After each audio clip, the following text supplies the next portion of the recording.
దీక్షా news కి స్వాగతం.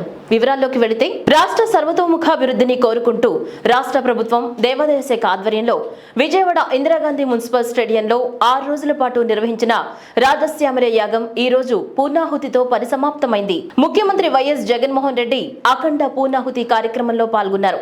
స్టేడియంకు చేరుకున్న ముఖ్యమంత్రికి పూర్ణ కుంభంతో వేద పండితులు స్వాగతం పలికారు. శ్రీ మహాలక్ష్మి అమ్మవారికి జగన్మోహన్ రెడ్డి పట్టు వస్త్రాలు సమర్పించారు. ఈ కార్యక్రమంలో విశాఖ శారదా పీఠాధిపతి స్వరూప నందేంద్ర స్వామి, శారదా పీఠం ఉత్తరాధికారి స్వాత్మ నందేంద్ర స్వామి, అవధూత పీఠాధిపతి గణపతి సచ్చిదానంద స్వామి, దేవాదాయ శాఖ మంత్రి కొట్టు సత్యనారాయణ, విద్యాశాఖ మంత్రి Botsa Satyanarayana, TTD chairman YV Subba Reddy దంపతులు పాల్గొన్నారు. ముఖ్యమంత్రి 6 రోజుల క్రితం పండితుల వేద మంత్రోచ్చరణల మధ్య మహాయజ్ఞాన్ని ప్రారంభించారు. ఈ రోజు పండితులు నిర్ణయించిన ముహూర్తాన ముఖ్యమంత్రి అఖండ పూర్ణాహుతి కార్యక్రమంలో పాల్గొని అక్కడి క్రతువును నిర్వహించారు. రాజశ్యామల అమ్మవారు వేంచేసిన వైఖానస యాగశాలలో పూర్ణాహుతికి సంబంధించిన క్రతువు నిర్వహించారు. పరమశివునికి అత్యంత ప్రీతిపాత్రమైన నల్ల కలువలతో వేద మంత్రోచ్చరణల మధ్య ఋత్విక్కులు, ఘనాపాటీలు, పండితులు విశేష పూజా కార్యక్రమాలు నిర్వహించారు. కంచి నుంచి ప్రత్యేకంగా తెప్పించిన స్వర్ణ ప్రతిమ రూపంలో ఉన్న అమ్మవారికి ముఖ్యమంత్రి ప్రత్యేకంగా అభిషేకం నిర్వహించారు.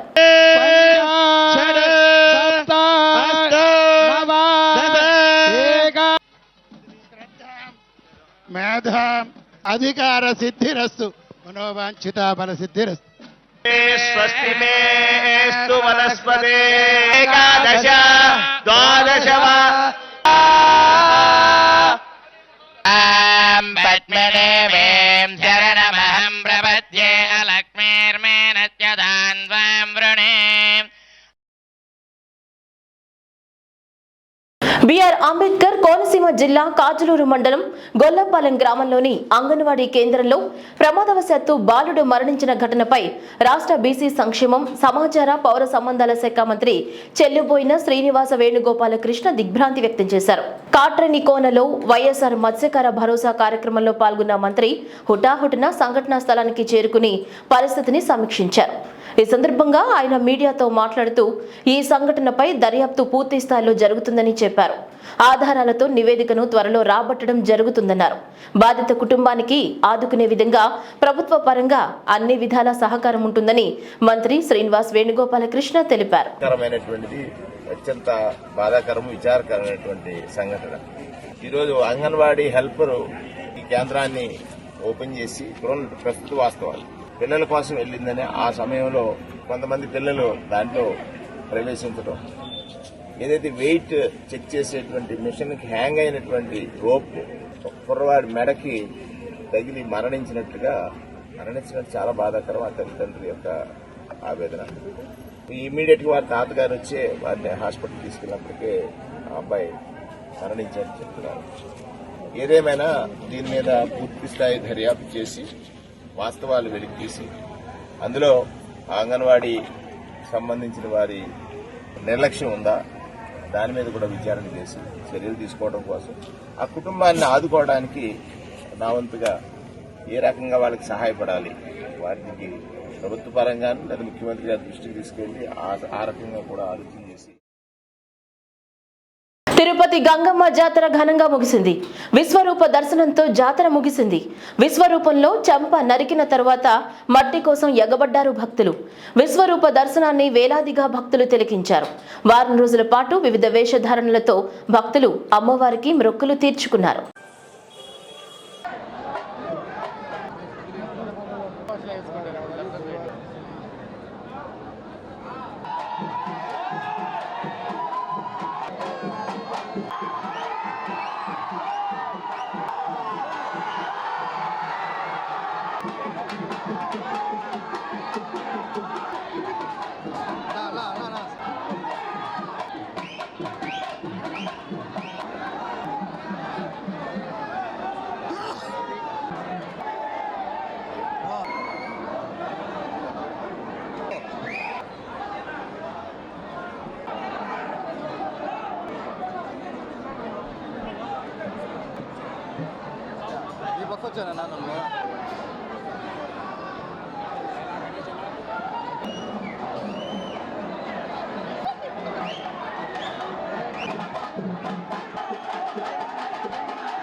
విజయనగరంలోని ఇళ్లు లేని నిరుపేదల కోసం గుంకలం, కొండకరకం గ్రామాల వద్ద రూపొందించిన గృహ నిర్మాణ లేఅవుట్లలో వచ్చే 2 నెలల్లో 1300 గృహాల నిర్మాణం పూర్తి చేయాలని జిల్లా కలెక్టర్ నాగలక్ష్మి ఆదేశించారు. గుంకలంలో 1000, కొండకరకంలో 300 పూర్తి చేయాలని ఈ ఇళ్ల నిర్మాణం చేపట్టిన ప్రైవేట్ నిర్మాణ సంస్థ ప్రతినిధులకు స్పష్టం చేశారు. 3వ ఆప్షన్ కింద చేపట్టిన ఇళ్ల నిర్మాణంలో జాప్యం పట్ల అసంతృప్తి వ్యక్తం చేశారు. వచ్చే 2 నెలల కాలంలో పెద్ద ఎత్తున భవన నిర్మాణ కార్మికులను రప్పించాలని, పునాది స్థాయికి మరో 1000 ఇళ్లను పూర్తి చేయాలని ఆదేశించారు. లేఅవుట్లను కలెక్టర్ నాగలక్ష్మి మంగళవారం పరిశీలించారు. ఈ సందర్భంగా ప్రాజెక్టు డైరెక్టర్ రమణమూర్తి, డిఈలు, ప్రైవేట్ నిర్మాణ సంస్థ ప్రతినిధులు చర్చించారు. ఇళ్ల నిర్మాణం కోసం చెల్లింపుల్లో జాప్యం లేకుండా చూడాలని గృహ నిర్మాణ సంస్థ పీడీని ఆదేశించారు. అక్కడ ఏర్పాటు చేసిన ఇటుకల తయారీ యూనిట్ ను కలెక్టర్ పరిశీలించారు. ప్రభుత్వ విద్యా సంస్థల విద్యార్థులకు మెరిట్ అవార్డులపై మంత్రి బొత్స సత్యనారాయణ మీడియా సమావేశం నిర్వహించారు. ఈ సందర్భంగా విద్యారంగాన్ని ప్రోత్సహిస్తూ పేదలు అధికంగా చదివే ప్రభుత్వ పాఠశాలల్లోని విద్యార్థులు పోటీ ప్రపంచంలో నిలబడేలా చూడాలని ప్రభుత్వం అనేక చర్యలు తీసుకుంటుందన్నారు. మౌలిక వసతుల కల్పన, దీర్ఘకాలిక ప్రయోజనాలు, వచ్చే దిశలో అధునాతన వసతులు, మెరుగైన విద్యా బోధన తదితర అంశాలపై ప్రత్యేక శ్రద్ధ ప్రభుత్వం చూపుతుందన్నారు. ఇంతవరకు అమలు చేసిన వినూత్నమైన విప్లవాత్మకమైన కార్యక్రమాలకు తోడుగా ఈ సంవత్సరం నుంచి పబ్లిక్ పరీక్షల్లో అత్యుత్తమ ఫలితాలు సాధించిన వారిని ప్రోత్సహించే కార్యక్రమాలకు శ్రీకారం చుట్టనున్నామన్నారు. నగదు ప్రోత్సాహకం, మెరిట్ సర్టిఫికేట్ తో పాటు ఆయా విద్యార్థుల తల్లిదండ్రులను పాఠశాలకు కూడా ప్రోత్సహించడం ద్వారా ఇతర విద్యార్థుల్లో కూడా మెరుగైన ఫలితాలు సాధించాలన్న తపన, ఆసక్తి, పట్టుదల పెరిగేలా చూడాలన్నది ప్రభుత్వ ఆశయమని మంత్రి అన్నారు. చిత్తూరు జిల్లా కేంద్రంలో కొత్త కలెక్టరేట్ వద్ద 1.90 కోట్లతో నిర్మించిన భూగర్భ జల మరియు జల గణన శాఖ జిల్లా డేటా సెంటర్ భవనాన్ని మంత్రి అంబటి రాంబాబు ప్రారంభోత్సవం చేశారు. అనంతరం మంత్రి మాట్లాడుతూ భూగర్భ జల మరియు జనగణన శాఖ డేటా సెంటర్ ను ప్రారంభించడం సంతోషకరమని తెలిపారు. రాష్ట్ర వ్యాప్తంగా 4 డేటా సెంటర్లను నిర్మాణం చేయడం జరుగుతోందని, ఇందులో ఏలూరు, విజయవాడ, చిత్తూరు, విశాఖపట్నంలలో 16 కోట్లకు పైచిలుకు వెచ్చించి చేపట్టడం జరిగిందన్నారు.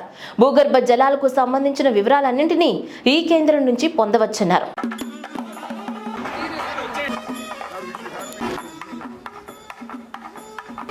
అందువల్ల గ్రౌండ్ వాటర్ని లెవెల్స్ని ఎప్పటికప్పుడు టెస్ట్ చేసుకోవడం, వాటిని ప్రొటెక్ట్ చేసుకోవడం, ఆ గ్రౌండ్ వాటర్ని ఆధారం చేసుకుని ఏ పంటలు పండించుకోవాలని తెలుసుకోవడం, ఆ పరిజ్ఞానాన్ని ప్రజలకు అందించడం అనేది ఇక్కడ చాలా అవసరం. దాన్ని దృష్టిలో పెట్టుకునే ఈ డేటా సెంటర్ పనిచేస్తుంది. ఎక్కడ ఏ లెవెల్స్ ఉన్నాయి గ్రౌండ్ వాటర్లో ఏమిటి అనే దాని మీద ఎప్పటికప్పుడు పరీక్షలు చేసి ప్రజలకు వివరించేటటువంటి ప్రయత్నం కూడా చేస్తామని ఈ సందర్భంగా మనం చేస్తున్నాం. గ్రౌండ్ వాటర్ లెవెల్ ఈ మధ్యకాలంలో, అంటే నేను రాజకీయం గురించి మాట్లాడను కానీ, జగన్మోహన్ రెడ్డి గారు ముఖ్యమంత్రి అయిన తర్వాత అత్యధిక వర్షపాతం నమోదవుతూ ఉన్నది. గ్రౌండ్ వాటర్ లెవెల్స్ కూడా అనూహ్యంగా పెరుగుతూ ఉన్నవి. జగన్మోహన్ రెడ్డి గారు ముఖ్యమంత్రి అయిన ఈ 4 సంవత్సరాల్లో ఏ ఒక్క మండలాన్ని కానీ ఏ ఒక్క ప్రాంతాన్ని కానీ కరువు ప్రాంతంగా ప్రకటించుకోకుండా జరిగింది. ఇదంతా సెంటిమెంటల్గా ఆలోచిస్తే రాజశేఖర రెడ్డి గారు, జగన్మోహన్ రెడ్డి గారు పరిపాలనలో కరువులు ఉండవని. పల్నాడు జిల్లా దాచేపల్లి మండలం పొందుగల వద్ద ఈ తెల్లవారుజామున జరిగిన రోడ్డు ప్రమాదంలో 5గురు మృతి చెందారు. 7గురికి గాయాలయ్యాయి.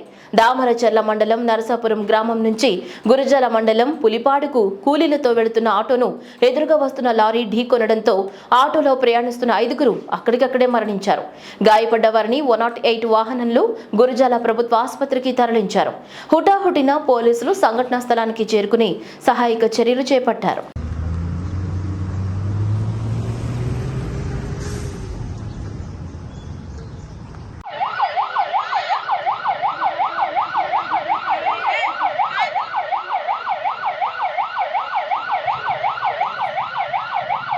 విశాఖ జిల్లా గాజువాకలోని కూర్మన్నపాలెం గౌరీనగర్లో నూతనంగా ఏర్పాటు చేసిన బస్టాప్ ను గాజువాక వైకాపా ఇన్ఛార్జ్ తిప్పల దేవరెడ్డి ప్రారంభించారు. ఈ సందర్భంగా మాట్లాడుతూ వార్డులో పెండింగ్ లో ఉన్న సమస్యలు త్వరలోనే పూర్తి చేస్తామని హామీ ఇచ్చారు. ఈ కార్యక్రమంలో స్థానిక వార్డు కార్పొరేటర్ లేళ్ల కోటేశ్వరరావు పలువురు పాల్గొన్నారు. స్టాప్ లేకుండా బస్సు తీసుకెళ్లి భిన్నంగా చాలా లాంగ్లో ఆపడం వల్ల ఉన్నటువంటి కాలనీ వాళ్ళందరికీ ఇబ్బంది పడతారని చెప్పిన దగ్గర నుంచి కూడా మరి ఇక్కడ బస్ స్టాప్ రావాలని ఎంతో కష్టపడి మరి దీనికి మా రోజారాణి గారు కూడా బాగా కష్టపడి ఆవిడ కూడా మరి ఎంపీ గారి గ్రాంట్స్ నుంచి అమౌంట్ శాంక్షన్ అయ్యే విధంగా కష్టపడి రాబోయే రోజుల్లో మరి హైవే ఆనుకూలం ఉంది కాబట్టి ఎటువంటి వెహికల్స్ హైవేలో ఉన్న వెహికల్స్ ఎటువంటి వెహికల్స్ అయినా సరే డిస్టర్బెన్స్ లేకుండా ఆ బస్ స్టాప్ని రాబోయే రోజుల్లో నిర్మాణం జరుగుతుంది కాబట్టి దాన్ని పోలీసులు వారి ఆదేశాల మేరకు దాన్ని కూడా నిర్మాణం ఏ విధంగా చేయాలి వాళ్ళ ఐడియా కూడా తీసుకొని చేయడం జరుగుతుంది. మరి ఈ కార్యక్రమంలో మమ్మల్ని అందరినీ కూడా భాగస్వామ్యం చేసినందుకు మరి ప్రతి ఒక్కరికి కూడా పేరు పేరున నమస్కారాలు తెలియజేసుకుంటూ ఆంధ్రప్రదేశ్ కాలుష్య నియంత్రణ మండలి ఆధ్వర్యంలో లైఫ్ స్టైల్ ఫర్ ఎన్విరాన్మెంట్ కార్యక్రమం నిర్వహించారు. ఈ కార్యక్రమంలో పలువురు పాల్గొని పరిసరాలను పరిశుభ్రంగా ఉంచి కాలుష్యాన్ని నియంత్రించడం ప్రతి ఒక్కరి బాధ్యత అని అవగాహన కల్పించారు. ఈ నెల 21న కళింగపట్నం బీచ్ క్లీనింగ్ కార్యక్రమం చేపడుతున్నట్లు పేర్కొన్నారు. ఈ కార్యక్రమానికి పర్యావరణ అభిమానులు, స్వచ్ఛంద సంస్థలు, ప్రజలు పెద్ద ఎత్తున పాల్గొని విజయవంతం చేయాలని ఆకాంక్షించారు. అనంతరం 7 రోడ్ల కూడలి వరకు సైకిల్ ర్యాలీలో పాల్గొన్నారు. ఇది ఒక లైఫ్ ప్రోగ్రామ్ అని చెప్పి ఆ ప్రోగ్రామ్కి ఈ 5th జూన్ వరకు ఇప్పటి నుంచి మొదలుపెట్టి 5th జూన్ వరకు ఎన్వైరన్మెంట్ విషయంలో అవగాహన కల్పించడానికి ఏదో కొంత కార్యక్రమాలు చేస్తూ ఉండాలి. ప్రజల మీద ఈ విషయంలో చైతన్యం తీసుకురావాలి, అవగాహన తీసుకురావాలని మనకి అడగడం జరిగింది. దానికి ఒక మొట్టమొదటి భాగంగా ఈరోజు మనం సైకిల్ ర్యాలీ చేశాము. Cycle without using any fossil fuels, without causing any damage to the environment, pollution లేకుండా, అదేవిధంగా ప్యారలల్గా మన అందరికీ కూడా హెల్త్ పరంగా కూడా it is always very beneficial. So environment ఏ రకంగా అయినా మన చుట్టూ ఉన్న ఏరియాలో మన వంతు మన ఎన్వైరన్మెంట్కి ఎలా కాపాడగలము అన్ని విధాలుగా చర్యలు తీసుకోవాలి. మొక్కలు నాటడం కానీ, పరిసరం అంతా శుభ్రంగా ఉంచుకోవడము. విశాఖ గాజువాక నియోజకవర్గంలో గడప గడపకు ప్రభుత్వ కార్యక్రమం జరిగింది. ఈ సందర్భంగా 73వ వార్డు కార్పొరేటర్ భూపతిరాజు సుజాత ఆధ్వర్యంలో గాజువాక శాసనసభ్యులు తిప్పల నాగిరెడ్డి మరియు గాజువాక ఇన్ఛార్జ్ తిప్పల దేవన్ రెడ్డి ప్రభుత్వం ఇచ్చే పథకాలను లబ్ధిదారులకు వివరిస్తూ ప్రజల యొక్క సమస్యలను తెలుసుకుని అధికారులకు వెంటనే పరిష్కరించమని ఆదేశాలు ఇవ్వడం జరిగిందన్నారు. ఈ కార్యక్రమంలో వైఎస్ఆర్సీపీ నాయకులు పాల్గొన్నారు.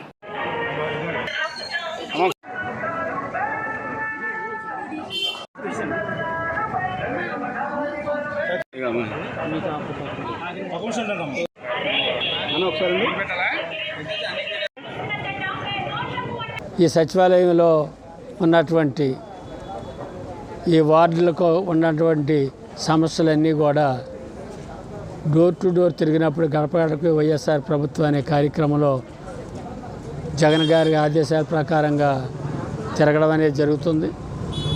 ఈ తిరుగుట వల్ల ప్రజల సమస్యలు డైరెక్ట్గా మాకు చెప్పుకునేందుకు కూడా వాళ్ళకి అవకాశం కలిగింది.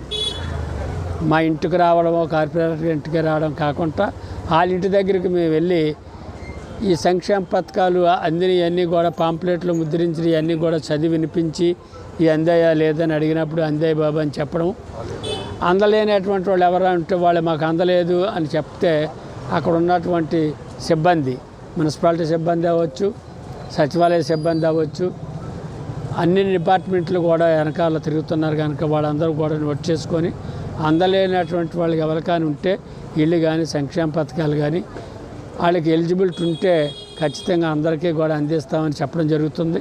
ఇద్దరు చైన్ స్నాచర్స్ ను అరెస్టు చేసి రిమాండ్కు తరలించినట్లు డీఎస్పీ చైతన్య వెల్లడించారు. ఈ సందర్భంగా మీడియా సమావేశం ఏర్పాటు చేశారు. ఇప్పుడు ఆ వివరాలు చూద్దాం.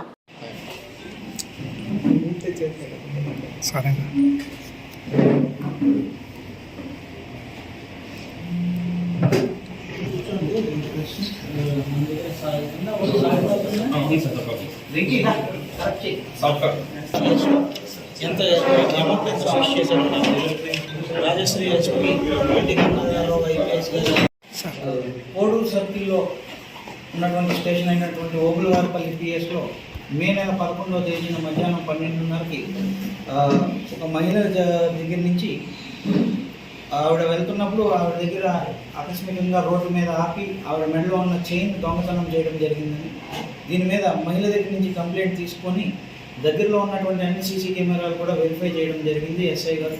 అలాగే సిఐ గారి డైరెక్షన్లో వారి టీం అంతా కూడా పనిచేయడం జరిగింది. దాంట్లో భాగంగా మనం ఆ సీసీ ఫుటేజ్ని అన్ని మహిళా పోలీస్ గ్రూపుల్లోని, వాలంటీర్ గ్రూపుల్లోని, ప్రెస్ గ్రూపుల్లోని సర్క్యులేట్ చేయడం వల్ల ఇమీడియట్గా ముద్దాయిని ఐడెంటిఫై చేసి ముద్దాయిని ఈరోజు పట్టుకొని అరెస్ట్ చేయడం జరిగింది. అతని యొక్క పేరు పొల్లంపేట గ్రామానికి చెందిన పల్లెపాక వెంకట సుబ్బయ్య. ఇతను బీటెక్ వరకు చదువుకున్నాడు. చదువు మధ్యలోనే ఆపేసి రాజంపేట టౌన్లో ఒక చికెన్ షాప్లో పనిచేయడం జరుగుతుంది.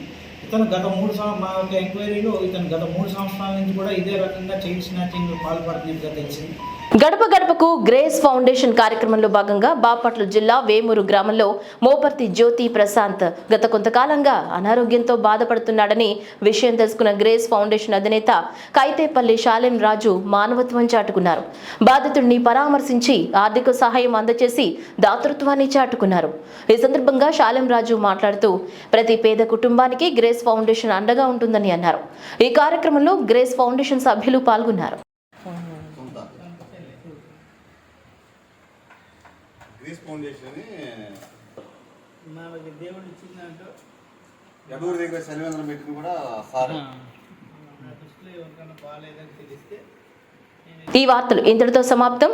తిరిగి మరొక బులెటిన్లో మళ్ళీ కలుసుకుందాం. అంతవరకు సెలవు. నమస్కారం.